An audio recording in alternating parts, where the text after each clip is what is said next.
आज के दिन बासी भोजन क्यों खाया जाता है, तो चलिए आपको बताते हैं। जिसे शीतला सप्तमी या अष्टमी भी कहा जाता है, माता शीतला को समर्पित एक विशेष त्योहार है। इसमें बासी भोजन ठंडा खाना अर्पित करने की परंपरा सदियों से चली आ रही है। बासेड़ा की सबसे खास बात यह है कि पूजा के दिन चूल्हा नहीं जलता है। सारा भोजन एक रात पहले ही बना लिया जाता है। माता के चढ़ने वाले मुख्य पकवान जो माता को भोग लगाए जाते हैं, तो चलिए दोस्तों आपको बताते हैं हम माता को किस चीज का भोग लगा सकते हैं। मीठे चावल का भोग लगा सकते हो, गुड़, चीनी, मीठे पुए बना सकते हो, रबड़ी, बाजरे की रोटी और दही। हमने तो माता की पूजा करने के लिए मीठे चावल, पुए, पूड़ी और दही खिचड़ी बनाई है। आपने क्या बनाया है कमेंट बॉक्स में जरूर बताएं। अब हम बात करते हैं आप पूजा की सामग्री में क्या क्या रख सकते हो। जल का कलश, रोली, अक्षत, चावल, हल्दी, चने की दाल जो कि एक रात भीगी होनी चाहिए। एक रात भिगो के रखते हैं चने की दाल को और भीगी हुई दाल चढ़ाते हैं सुबह। और आटे के दीपक बनाए जाते हैं। ध्यान रखिए दोस्तों, माता के आगे दीपक नहीं जलाया जाता है इस दिन। और आपको इस दिन क्या करना चाहिए, पूजा की थाली सजाकर पास के शीतला माता मंदिर जाएं। अगर मंदिर ना हो तो घर के बाहर किसी पवित्र स्थान या होलिका दहन वाली जगह पर पूजा की जा सकती है। अगर आपके घर के सामने मंदिर या दूर है तो जहाँ पर होली जलती है वहाँ पर भी आप पूजा कर सकते हो एक पत्थर के ऊपर। अब हम माता की पूजा कैसे करेंगे, तो चलिए उसके बारे में बताते हैं। सबसे पहले आप माता को ठंडा जल अर्पित करेंगे।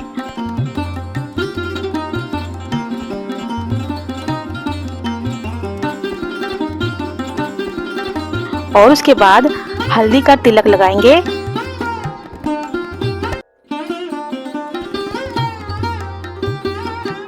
तिलक लगाने के बाद माता को फूलों का हार या फूल चढ़ा सकते हैं। फिर आपने जो भी रात को तैयार किया हुआ ठंडा खाना है, जैसे चावल, पूड़ी, रबड़ी इत्यादि, जो भी आपने माता रानी के लिए बनाया है, माता रानी के सामने रख दीजिए। ध्यान रहे माता शीतला को गर्म वस्तु या जलता हुआ दीपक अर्पित बिल्कुल भी ना करे और दीपक ना जलाए और ना ही धूप जलाए। पूजा समाप्त होने के बाद कलश से थोड़ा सा जल बचा ले।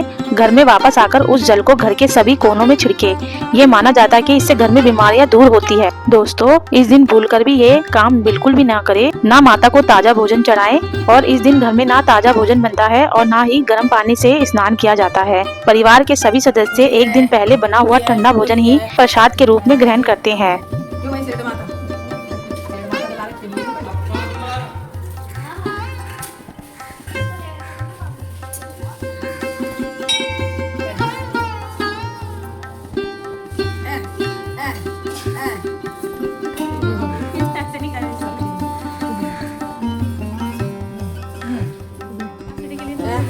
हाँ बिल्कुल बिल्कुल। मैंने पूजा तो करने वाला। नहीं मैं तो जीती जाती मूर्ति में सुई लेऊंगी जो भी गाय लेना है जो। आ जाओ बिल्कुल बिल्कुल बिल्कुल।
पौराणिक कथाओं के अनुसार कहते हैं एक समय की बात है, एक गांव में एक बुढ़िया रहती थी जो शीतला माता की परम भक्त थी।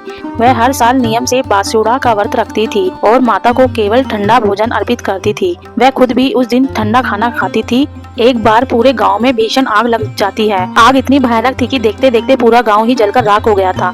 लेकिन आश्चर्य की बात यह थी कि पूरी तबाही में केवल उस बुढ़िया की झोपड़ी सुरक्षित बच गई। जब राजा को इस बारे में पता चला तो उन्होंने बुढ़िया को बुलाया और पूछा, हे माता, पूरा गांव जलकर राख हो गया, तुम्हारी झोपड़ी कैसे बच गई? तो बुढ़िया ने हाथ जोड़कर कहा, महाराज, ये शीतला माता की कृपा है। मैं हर साल शीतला सप्तमी को ठंडा बासी भोजन बनाकर माता की पूजा करती हूँ और उस दिन घर में आग नहीं जलाती हूँ। माता मेरी भक्ति से प्रसन्न हुई और उन्होंने मेरी कुटिया को शीतल बनाए रखा। राजा ये सुनकर बहुत प्रभावित हुए।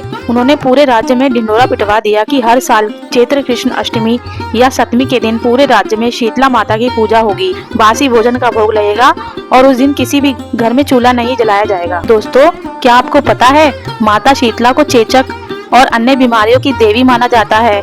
ये कथा हमें स्वस्थता और शांत स्वभाव रखने की प्रेरणा देती है। शीतला शब्द का अर्थ है कि ठंडक। गर्मी के मौसम की शुरुआत में ठंडा भोजन करने से शरीर का तापमान संतुलित रहता है। अब हम कथा सुनने के बाद अपने हाथ में लिए हुए अक्षत और मूंग के दानों को माता के चरणों में अर्पित कर देंगे और घर की सुख शांति की प्रार्थना करेंगे। तो दोस्तों, ये था बासुड़ा यानी कि शीतला अष्टमी की सरल पूजा विधि और व्रत कथा।